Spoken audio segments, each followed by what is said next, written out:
Trump supporters are pissed off in the replies because Kamala is leading Trump by double digits among union workers. You guys are going to love this tweet. It reads, Buena Vista, Virginia is the kind of place that hasn't always had a strong Democratic presence in election season, but at today's Labor Day parade, it was different. Watch as Glenn Youngkin, who is stumping for Trump, a Maga sycophant, gets booed and drowned out with chants of "We are not going back." I think all of you should move over here. And all of you should move over there, because you all are sitting on the wrong sides. This is right, and that is left. Brutal showing for Maga. The American people know which party is pro-worker. Donald Trump and JD Vance are currently getting cooked all over Twitter for pretending to be pro-union, pretending to be pro-worker, when that doesn't exactly line up with Donald Trump's rhetoric and actions in the past, and it doesn't exactly line up with JD Vance's voting record. So I want you to sit back, relax, and enjoy as I break down the two worst people in the country getting eviscerated by Twitter. All that I ask is that you leave a like on the video and make sure you're subscribed to the channel below. So it all started with JD Vance sending off this vacuous tweet. He said, "Happy Labor Day, especially to the workers, past and present, who built this country. President Trump and I will always stand for the people who get up every morning and keep this country going." And it seems like a nice message, but you'll understand why it's so laughable as this video progresses. Immediately, he gets fact-checked in the replies by Sock Done Left, who says, "This you, buddy," and he points out that JD Vance has no votes cast with working people. Again, 0 votes cast with working people. His 2023 score is 0% votes cast with working people, and then his lifetime score throughout his entire history in the Senate, which, let me remind you, is only a few years. Donald Trump picked a very inexperienced VP, is also a 0% history of voting with working people. Friend of the show, Keith Edwards, points out something similar. As a senator, JD Vance has never cast a vote supporting workers, supporting this pro-union legislation that, let me remind you, it's always Democrats placing on the table. And this comes in stark contrast to the way that VP Harris talks about union workers. You know, we talk a lot on the show about JD Vance and Donald Trump because they're very easy to pick on, they're weirdos, but VP Harris announced a new bill that she'll pass if she's elected today, about an hour ago. Let's take a look. We fight for a future where no person has to go broke just because they got sick. And so when I am president, we will continue to strengthen the Affordable Care Act. We will bring down the cost of prescription drugs, not only for some, but for all Americans.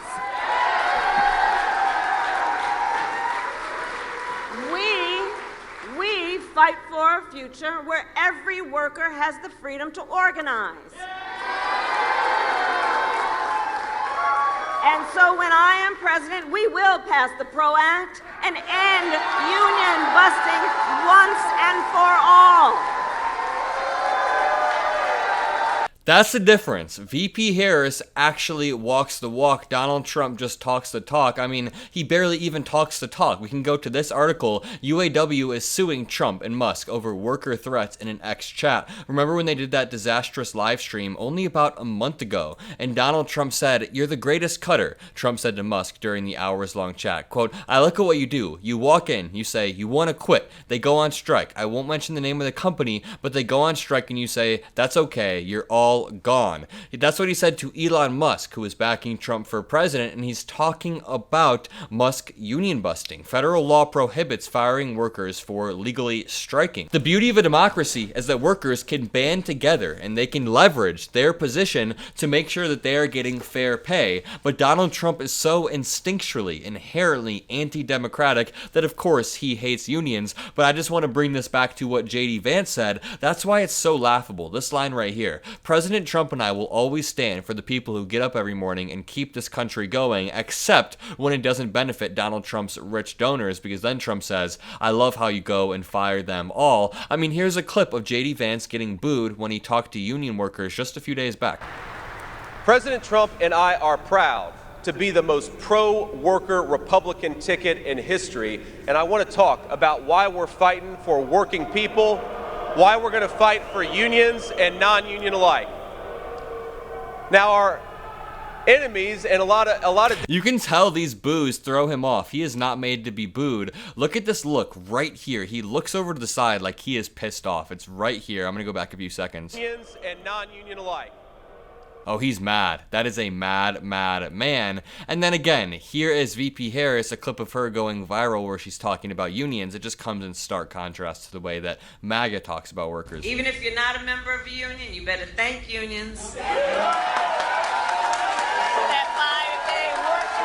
5-day work You weeks. better thank unions for that 8-hour workday. 8-hour You workday. better thank unions for that vacation time. Yep, all of these points are very good. So I'm here to say thank you. Thank you. Thank you. Thank you. She says thank you a bunch of times, and this is somebody who actually understands what it's like to be a worker. Donald Trump posted on True Social, "Happy Labor Day to all of our American workers who represent the shining example of hard work and ingenuity." Again, he didn't write this because he doesn't know what these words mean, but the ironic part about this is, this post comes literally one day after Donald Trump posted, let me just scroll down a bit here, posted a picture of VP Harris working at McDonald's. I can't tell if he's making fun of her for working at McDonald's. He's trying to say that she never worked at McDonald's in the caption right here, but he's of course undermining the lived experience of the same people that we are trying to honor today. Not only union members, people that work in the service industry, people that work all across the country to keep the American economy going. Donald Trump can't stop himself from offending every single group. Trump campaign advisor Brian Hughes called the UAW lawsuit, the lawsuit against Donald Trump, because remember, federal law prohibits firing workers for illegally striking. Brian Hughes said it was a shameless political stunt, but it's not. Donald Trump deserves to get sued. And I just noticed this, but Trump supporters are pissed off in the replies because Kamala is leading Trump by double digits among union workers. First, let me play the clip, then I'll break down the comments. Well, Alex, as you know, the union vote is going to be incredibly important in this election. Both parties really vying for that support, especially in these battleground states where union household, union voters make up more of a share than in other states, than the national average. And so we're already seeing early indications that Harris is leading in polling when it comes to union households, about a 10% lead over Donald Trump. And so that's something they're looking to carry through. And we've seen several endorsements from union leadership.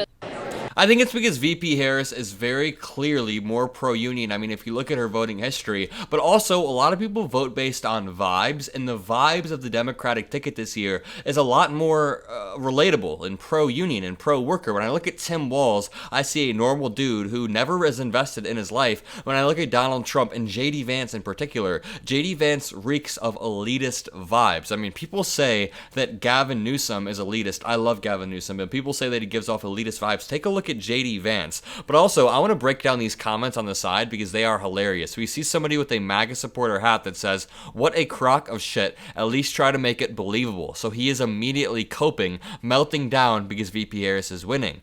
Somebody said, "Because union workers know Kamala Harris is for the people." That is very true. The next person said, "As someone in a union workers hate Kamala." Obviously not. This is obviously another Trump supporter absolutely coping, melting down. Again, someone said, "Union workers do not like Donald Trump because he let them down when he was in office. No administration has fought so hard for unions like the Biden and Harris administration." And it sounds like it's a talking point, but it's absolutely true. If you actually look at the history of Biden, every single time he's passed a bill, he makes sure to put pro-union, pro-worker stuff in that bill.